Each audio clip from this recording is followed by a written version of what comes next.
दिसंबर का महीना चल रहा था। कड़कड़ाती ठंड थी। बड़ी तेज ही जोरों से हवा चल रही थी। हर चौराहे पे लोगों ने ठंड कम करने के लिए आग जला के रखी थी, मगर हवा के तेज झोंकों की वजह से आग की लपटें इधर उधर होके बढ़ती ही जा रही थी। न जाने कौन सा तूफान आने वाला है। आज सब लोग अपने घर के अंदर खिड़की और दरवाजा बंद करके स्वेटर और कंबल ओढ़ के बैठे थे। ऐसे में हमारे घर के डोरबेल की घंटी बजी। मुझे बड़ा ताज्जुब हुआ। इतनी रात गए ऐसी कड़कड़ाती ठंड में भला कौन आया होगा।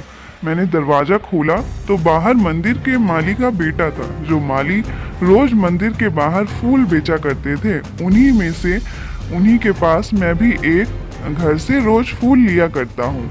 कभी कभी उसका बेटा भी साथ फूल देने आता है, इसीलिए मैं उसके बेटे को भी पहचानता हूँ जो फूल देने आया था। उसने गंजी और छोटा पतलून और बदन को ढकने के लिए सिर्फ एक छोटी चादर जैसा कुछ पहना हुआ था। मुझे बड़ा ताज्जुब हुआ यह देखकर। मैंने उस नन्हे को, जो अभी सिर्फ 10 साल का होगा, जरा धमकाते हुए पूछा कि ए राजू, तू इतनी रात को कड़कड़ाती ठंड में क्या कर रहा है? तुझे डर नहीं लगता क्या? बाहर देखो, रास्ते में कोई दिखाई दे रहा है क्या तुम्हें? लड़के ने अपने हाथ में रखी फूलों की थैली देते हुए कहा कि ये लीजिए आपके पूजा के फूल। मुझे बड़ी हैरानी हुई ये देख, इसलिए मैंने सीधे ही पूछ लिया कि आज तेरे बाबा कहाँ हैं? तू क्यों चला आया फूल देने, वो भी इतनी ठंड में?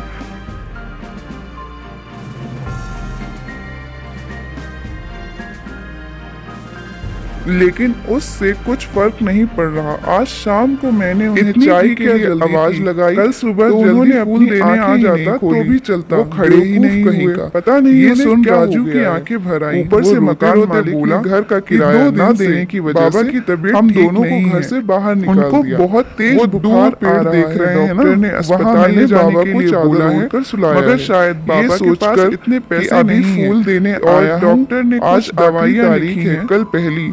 अगर कल के पैसे आज ही मिल जाते तो बहुत अच्छा होता।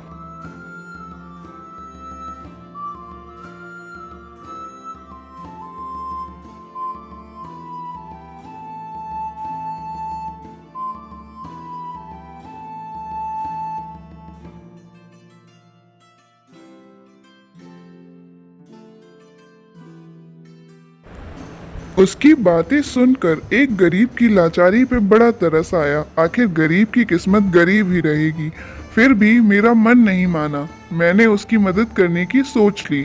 मैं अपनी साल ओढ़े, सिर पे टोपी पहनी और चल पड़ा उसके साथ, जहाँ उसके बाबा सोए हुए थे।